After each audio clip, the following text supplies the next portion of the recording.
I had just talked to him the day before. We were just texting each other silly fun videos of children and animals. I had no idea that this was to be our last conversation before he would go on to pass away in a car crash back in October. Eliseo was such a caring, loving, supportive, and charismatic human being who could light up a room the second he stepped in.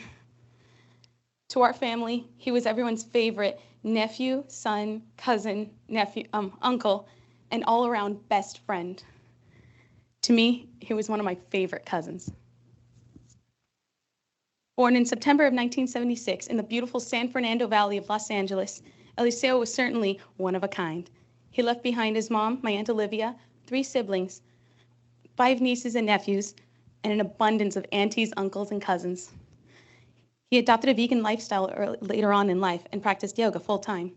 This helped shape him into the person that we remember him as today. Eliseo was that one cousin that I could come to that would not only understand my uniqueness, but also embrace it and turn it into something to be proud of. We could rely on him not only as a cousin, but as a friend. Growing up, I didn't have many friends. I was bullied for many things. The movies I loved, the clothes I wore, and even my personality. He made all of us family members and those who weren't even family feel like we were truly loved and accepted, even if the rest of the world saw us as misfits. Think the Guardians of the Galaxy, without the whole saving the world spiel.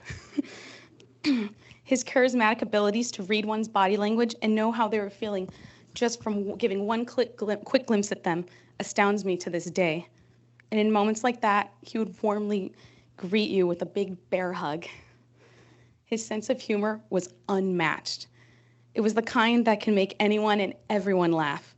In fact, he truly knew how to make people laugh without offending, insulting, or belittling. To me, that is a trait I've seldom seen in anyone, to bring joy in its purest form to people. Last year at my aunt's memorial service, without knowing that this was to be the last time I would see him, we decided to pick up some KFC for dinner. He had decided to try the vegan Beyond Nuggets.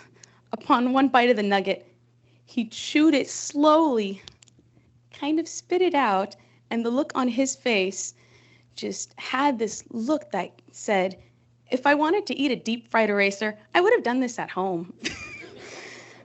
As mentioned earlier, he was the type of person that you could come to as you are, no matter what language you speak, how much money you make, or what kind of clothes you wear.